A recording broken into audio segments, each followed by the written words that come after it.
زہران کے سامنے والے فلیٹ میں مقیم زریاب ابھی کچھ دیر پہلے ہی اپنے ہاتھ میں کچھ پیکٹس اور شاپنگ بیگ اٹھائے سیڑھیوں سے چڑھا۔ اس سے پہلے کہ وہ زہران کے فلیٹ کی بیل بجاتا، دروازے کا لاک ایک جھٹکے سے کھلا تھا اور زہران چہرے کی سخت تاثرات لیے باہر نکلا۔ اسے اپنے سامنے دیکھ کر زریاب اندر تک کانپ گیا تھا، اس کا خون خشک ہو گیا۔ وہ تو اس وقت یوں نہیں ہوتا تھا، وہ اس وقت یہاں کیا کر رہا تھا؟ زریاب کو کچھ غلط ہونے کا احساس ہوا۔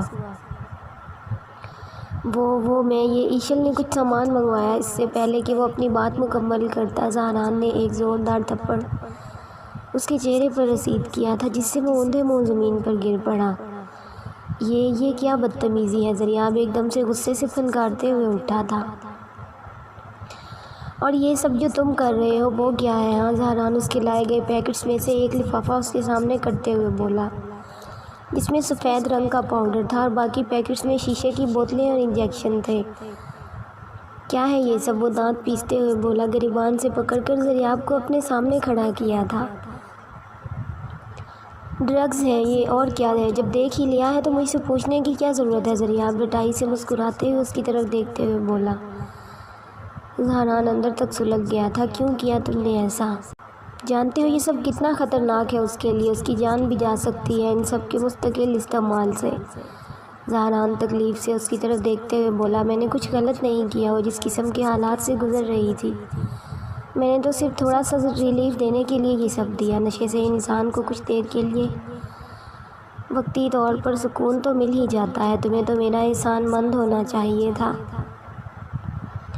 زریاب نخوت سے مسکراتے ہوئے بولا۔ زہران کی آنکھیں غصے سے سرخ ہو چکی تھی، گویا آنکھوں میں خون اتر آیا ہو۔ کمینے انسان، وہ بھائی سمجھتی تھی تمہیں، اور تم نے کیا کیا اس کے ساتھ؟ وہ تو نہ سمجھتی، وقت اور حالات نے اسے ایسا بنا دیا۔ لیکن وہ بہت معصوم ہے اور تم نے اس کی معصومیت کا فائدہ اٹھایا۔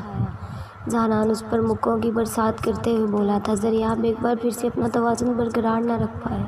زہران کی آخری بات پر وہ جھٹ سے زہران کی طرف واپس مڑا تھا۔ کون سے بھائی کی بات کر رہے ہو؟ میں بھائی نہیں ہوں اس کا۔ اگر تم بیچ میں نہ آتے تو آج وہ میری ہوتی۔ مسٹر زہران ملک اس کے کالج کے باہر گھنٹوں کھڑے رہ کر صرف اس کی ایک جھلک دیکھنے کے لیے بےتاب رہتا تھا۔ میں کتنی بار کوشش کی اس سے بات کرنے کی، لیکن کبھی موقع نہ مل پایا۔ اس کے گھر کا پتہ کروانے کے لیے میں نے کیا کچھ نہیں کیا۔ جانتے ہو 2 سال سے اسے اپروچ کرنے کی کوشش کر رہا تھا، اور اس دن جب میں نے اسے تمہارے فلیٹ میں دیکھا، جانتے ہو میرے دل پر کیا گزری؟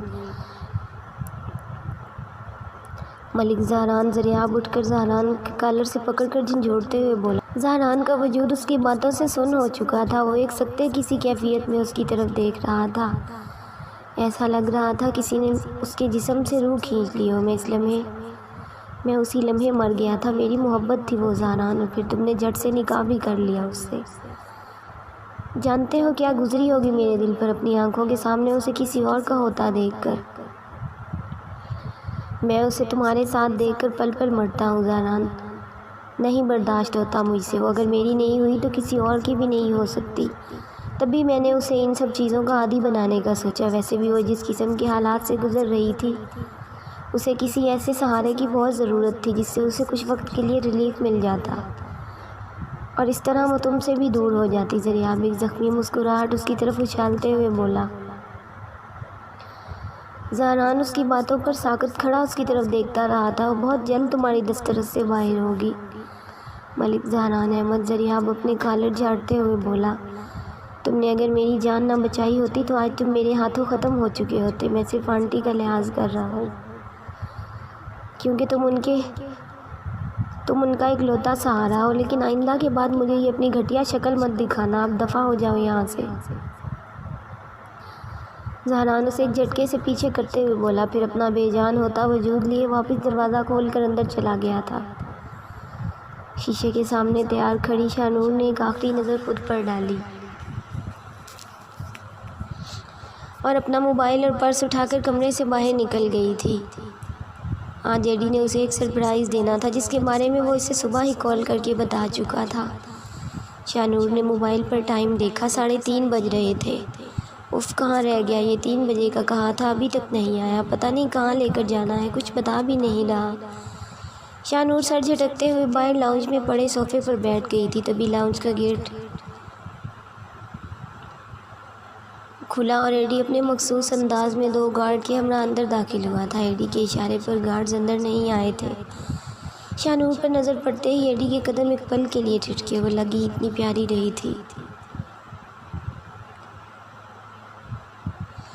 یلو کلر کا لانگ فراک، نیچے بلیک کلر کا چوڑی دار پاجامہ اور بلیک دوپٹہ نفاست سے سیٹ کیا گیا تھا۔ ہلکا سا میک اپ، وہ آج بہت خوبصورت لگ رہی تھی۔ ایڈی اس کو سر تا پیر دیکھتے ہوئے چہرے پر ایک دلکش مسکراہٹ لیے اس کی طرف بڑھا تھا۔ "You are looking so beautiful today", Eddie اسے کندھوں سے پکڑ کر محبت بھری نظروں سے دیکھتے ہوئے بولا۔ شاہ اس کے چہرے کا رنگ سرخ ہوا تھا۔ "تھینک یو"، شاہ دھیرے سے بولی۔ "یہ کیا ہے؟" ایڈی کے ہاتھ میں گلاب کے فریش پھولوں کا بوکے دیکھ کر وہ بولی تھی۔ "یہ جہاں ہم جا رہے ہیں ان کو دیں گے، بہت خاص لوگ ہیں"۔ "اچھا، اتنے خاص ہیں کیا؟" "ہاں، تمہارے لیے تو کافی زیادہ خاص ہے"۔ "اچھا، تم یہ پکڑو، میں روم سے کچھ ضروری چیزیں لے آؤں"۔ شاہ کو پھولوں کا گلدستہ تھماتے ہوئے وہ اندر کی طرف بڑھ گیا تھا۔ شاہ گلدستے کو بہت غور سے دیکھ رہی تھی۔ گلاب کے پھول اس کو شروع سے ہی بہت پسند تھے۔ تبھی ایڈی واپس لاؤنج میں داخل ہوا۔ اس کے ہاتھ میں کچھ شاپنگ بیگ تھے اور ایک بڑی سی شال بھی۔ شاہ نے حیرانی سے ان بیگز کی طرف دیکھا۔ یہ کچھ گفٹس ہیں، یہ میں نے کل ہی ایک مال سے خریدے ہیں، ہم جا رہے ہیں، ان لوگوں کے لیے ہے یہ، اور یہ شال یہ خود پر اچھی طرح اوڑھ لو"۔ شاہ ایڈی دوبارہ اس کے قریب آیا۔ "میرے بہت سے دشمن ہیں، میں نہیں چاہتا تم کسی کی بھی نظروں میں آؤ، اسے خود پر اچھی طرح سے لے لو"۔ شاہ نے شال پکڑ کر اپنے آپ کو شال سے اچھی طرح ڈھانپ لیا تھا۔ اسے شاہ کا اس کی اتنی فکر کرنے کا یہ انداز کافی پسند آیا تھا۔ "چلو جلدی کرو، دیر ہو رہی ہے"۔ "اچھا، جہاں ہم جا رہے ہیں کیا انہیں پتہ ہے ہم آ رہے ہیں؟" ایڈی اس بات میں سر ہلاتے ہوئے اسے اپنے ساتھ لگاتے باہر نکل گیا تھا۔ ڈرائیور نے اس کے باہر آتے ہی آگے بڑھ کر گاڑی کا دروازہ کھولا۔ ایڈی نے پہلے شاہ کی طرف کا دروازہ کھول کر اسے بٹھایا تھا، پھر خود ڈرائیونگ سیٹ سنبھال لی۔ مشال کو صوفے پر سوئے دیکھ کر آریان اس کی طرف بڑھا، اس کے گال سرخ ہو رہے تھے۔ "مشال، اٹھو، اندر جا کر سو جاؤ"۔ "مشال"، آریان نے اسے آواز دی، لیکن اس پر کوئی اثر نہ ہوا۔ آریان کو تھوڑی تشویش ہوئی تھی۔ اس نے ہاتھ بڑھا کر اس کے ماتھے پر رکھا جو بخار کی وجہ سے تپ رہا تھا۔ آریان کے چہرے پر تفکر کے اثرات چھا گئے تھے۔ جلدی سے اس کا چہرہ تھپتھپایا جو بخار کی شدت کی وجہ سے سرخ ہو رہا تھا۔ مشال نے نیم بے ہوشی کی حالت میں بمشکل آنکھیں کھول کر اس کی طرف دیکھا، پھر اس کے کندھے پر سر رکھ کر دوبارہ آنکھیں بند کر لیں۔ "کیا حالت بنائی ہوئی ہے اپنی مشال، پاگل لڑکی"۔ آریان نے اسے بازوؤں کے حلقے میں لیا تھا اور اندر کمرے کی طرف بڑھ گیا۔ بیڈ پر لٹا کر میڈیسنز اور پانی کا گلاس لے کر اس کی طرف بڑھا۔ مشال کو کندھوں سے پکڑ کر بٹھایا تھا اور ٹیبلٹس نکال کر اس کے ہاتھ پر رکھی۔ مشال نے دیکھتے ہوئے نفی میں سر ہلانے لگی۔ "کھاؤ انہیں"۔ آریان نے غصے سے گھور کر اس کی طرف دیکھا۔ اس کے گھورنے پر مشال نے جلدی سے ٹیبلٹس منہ میں ڈال لی تھی، پھر آریان کے ہاتھ سے پانی کا گلاس لے کر منہ کو لگا لیا۔ آریان اس کی اس حرکت پر مسکرا دیا تھا۔ "کیوں بخار ہوا ہے ویسے تمہیں؟" آریان اس پر بلینکٹ اڑاتے ہوئے بولا۔ "پتہ نہیں، مجھے بتا کر تھوڑی ہوا ہے"، مشال لاپرواہی سے بولی تھی۔ "اچھا، اور جو کل تم بارش میں بیٹھی ہوئی تھی باہر لان میں، وہ کیا تھا؟ پتہ ہے کتنی ٹھنڈ ہے، اور تم پتہ نہیں کتنی دیر بارش میں بھیگتی رہی"۔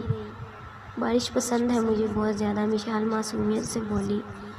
"لیکن اتنی سردی میں بارش انجوائے کرنا ضروری تھی کیا؟ اب دیکھو بیمار ہو گئی"۔ آریان اس کے گال پر ہاتھ پھیرتے ہوئے بولا۔ "دیکھو کتنا بخار ہے،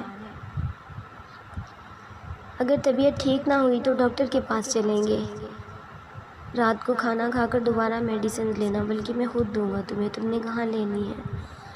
مشال کی آنکھوں میں آنسو آ گئے تھے۔ آریان نے اس کی طرف دیکھا۔ مشال کو روتے دیکھ کر اس کے دل کو کچھ ہوا تھا۔ "کیا ہوا مشال، رو کیوں رہی ہو؟" آریان نے آگے بڑھ کر اسے اپنے ساتھ لگا لیا تھا۔ "تم مجھے کبھی چھوڑو گے تو نہیں نا؟" مشال ہچکیوں سے روتے ہوئے بولی۔ "نہیں مشال، میری جان، میں کیوں چھوڑوں گا تمہیں"۔ اس کی حالت دیکھ کر اس کے دل کو کچھ ہوا تھا۔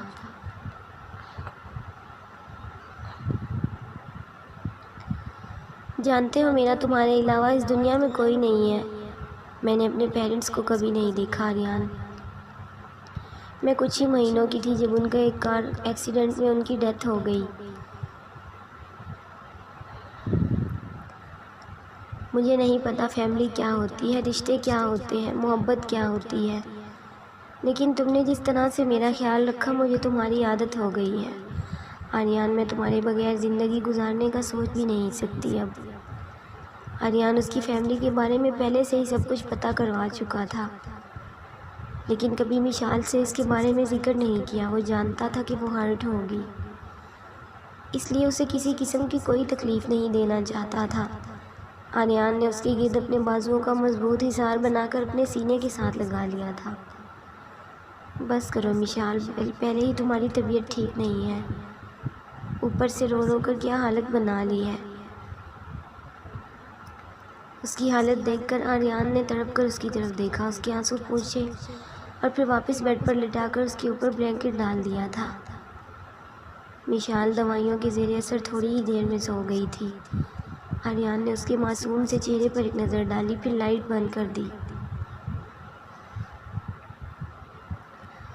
زہران صوفے پر آ کر گرنے کے سے انداز میں بیٹھ گیا تھا۔ دل اور دماغ جیسے سن ہو چکے تھے۔ دماغ ایک ٹرانس کی سی کیفیت میں زریاب کی کہی ہوئی باتوں کے گرد گھوم رہا تھا۔ آنکھوں میں ایک عجیب سا خوف ہلکورے لے رہا تھا، جیسے پھر کچھ کھو دینے کا خوف ہو۔ ایشل کچن میں کچھ پکانے میں مصروف تھی۔ ان کے نکاح کو تقریباً 1 ماہ ہو چکا تھا۔ اس 1 ماہ میں ایشل پہلے سے کافی حد تک بہتر ہو چکی تھی۔ نشے والی عادت بھی زہران کی وجہ سے کافی حد تک کمی آ گئی تھی اب، کیونکہ زہران کے ہوتے ہوئے تو وہ ایسا کچھ کر نہیں سکتی تھی، اور زہران زیادہ تر گھر میں ہی ہوتا۔ زہران کی اتنی کیئر اور محبت کی وجہ سے ایشل کا رویہ بھی اس کے ساتھ کافی حد تک نارمل ہو چکا تھا۔ زہران نے اس کا آن لائن داخلہ بھجوا دیا تھا۔ وہ گھر میں ہی سارا دن پڑتی رہتی یا پھر کچھ نہ کچھ کام کرتی۔ کبھی زہران اسے گھمانے کے لیے باہر لے جاتا۔ زہران نے ایک دم سے کچن میں کام کرتی ایشل کو آواز دی، ایشل باہر آؤ۔ ہاں کیا ہوا؟ ایشل زہران کے پاس کھڑے ہوتے ہوئے بولی۔ ادھر میرے پاس بیٹھو۔ زہران نے اس کا ہاتھ پکڑ کر اپنے پاس بٹھا لیا تھا۔ کیا ہوا؟ سب ٹھیک تو ہے نا؟ ایشل اس کی طرف دیکھتے ہوئے اس سے مخاطب ہوئی تھی۔ ایشل، میں نے ایک فیصلہ کیا ہے جس میں ہم دونوں کی بھلائی ہے۔ مجھے امید ہے کہ تم اس فیصلے میں میرا ساتھ دو گی۔ کیسا فیصلہ؟ ایشل ناسمجھی سے اس کی طرف دیکھتے ہوئے بولی تھی۔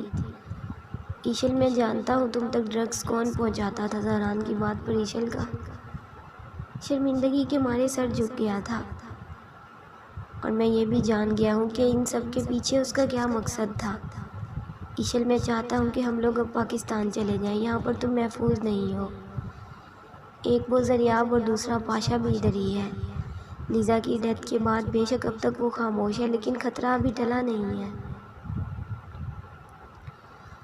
وہ کبھی بھی کچھ بھی کر سکتا ہے۔ جہاں تک میرا خیال ہے وہ یہ بھی جان چکا ہے کہ تم کہاں رہ رہی ہو۔ میں یہاں تمہاری بہتر طریقے سے حفاظت نہیں کر سکتا، اس لیے میں نے سوچا کہ اگلے ویک ہم لوگ پاکستان چلیں گے۔ تمہارا ویزا اور پاسپورٹ میں نے بننے کے لیے دے دیا ہے۔ میں بس تمہاری رضامندی جاننا چاہتا ہوں۔ لیکن تمہاری پڑھائی کا کیا ہوگا؟ ایشل کچھ سوچتے ہوئے بولی۔ میں یہاں اسکالرشپ پر آیا تھا جو تقریباً مکمل ہو چکی ہے۔ کچھ ریسرچ ورک رہ گیا جو میں پاکستان میں رہ کر بھی کر سکتا ہوں۔ آن لائن سبمیشن ہو جائے گی۔ میں نے ویسے بھی تو ایک نہ ایک دن پاکستان جانا ہی تھا، تو اب پھر کیوں نہیں؟ زہران اس کا ہاتھ اپنے ہاتھ میں لیتے ہوئے بولا، جو مسلسل پانی میں کام کرنے کی وجہ سے ٹھنڈے پڑ چکے تھے۔ زہران، جہاں تم رہو گے میں بھی وہیں رہوں گی، مجھے بھلا کیا اعتراض ہو سکتا ہے؟ لیکن تمہارے گھر والے کیا وہ مجھے قبول کر لیں گے؟ ایشل کے دل میں ایک انجانا سا خوف تھا۔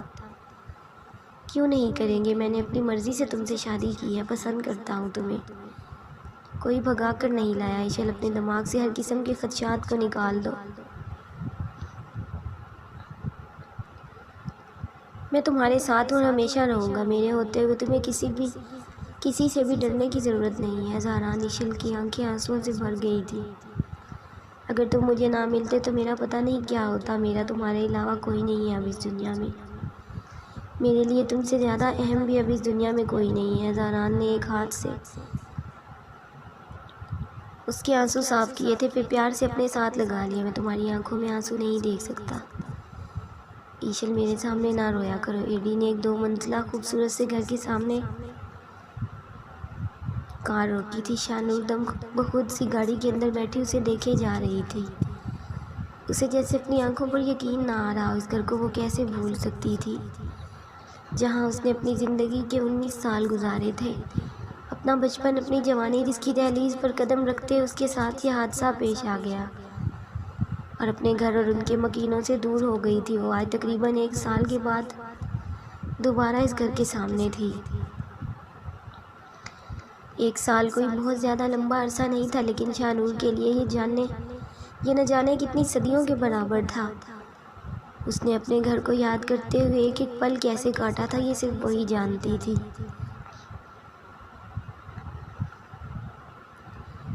شانور ایک سکتے کی سی کیفیت میں گاڑی کے اندر بیٹھی اپنے گھر کو دیکھ رہی تھی جب ملازم نے جلدی سے آ کر دروازہ کھولا۔ ایڈی نے اس کی سائیڈ کا دروازہ کھول کر اسے بازو سے پکڑ کر باہر نکالا تھا۔ اس سے پہلے کہ ایڈی اسے اپنے ساتھ لگائے آگے قدم رکھتا، شانور ادھر ہی رک گئی تھی۔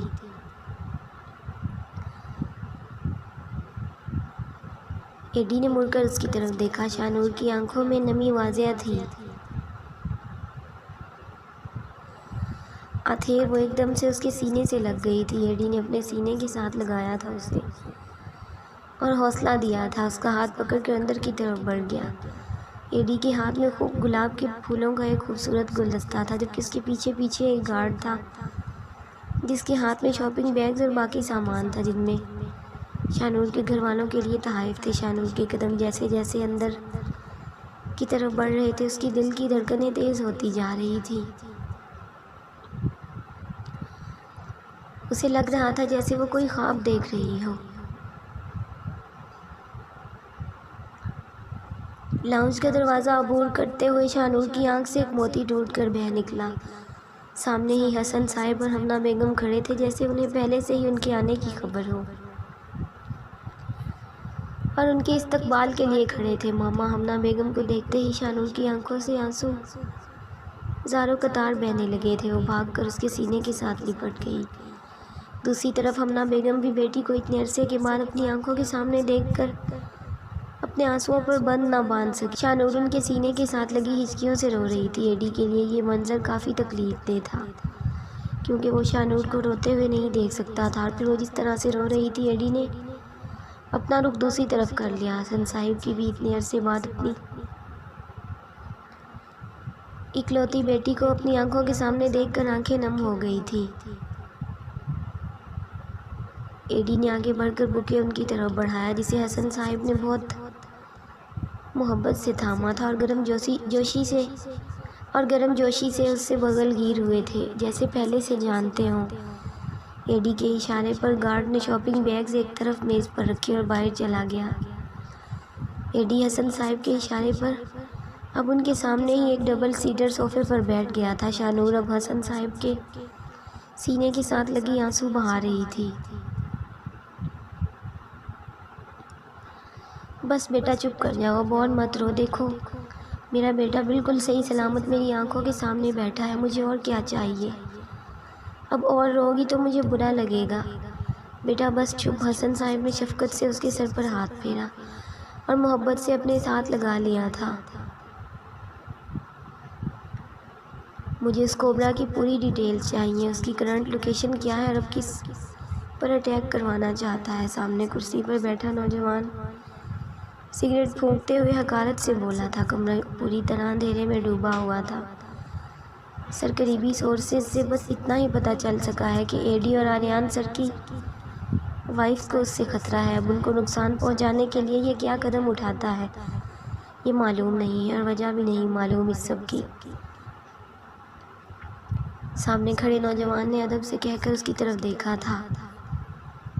کیا بکواس کر رہے ہو؟ اس نیچ ذات کوبرا کی اتنی ہمت! اس نے غصے سے جلتی ہوئی سگریٹ اپنے ہاتھ میں پکڑ کر نیچے زمین پر پھینکی تھی۔ مجھے اس کمزاد کی ایک ایک حرکت کی ڈیٹیل چاہیے، اس کا انجام تو میرے ہاتھوں ہی ہوگا۔ اس نے غصے سے کرسی ایک طرف پھینکی تھی اور غصے سے پھنکارتے ہوئے کمرے سے باہر نکل گیا۔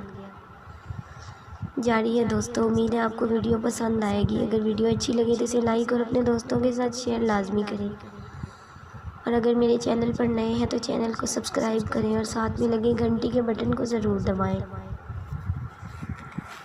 تاکہ ہر نئی ویڈیو کا نوٹیفیکیشن آپ دوستوں تک سب سے پہلے پہنچ سکے۔ ملتے ہیں نیکسٹ ایپیسوڈ میں، تب تک کے لیے اپنا خیال رکھیں اور دعاؤں میں یاد رکھیں۔ اللہ حافظ۔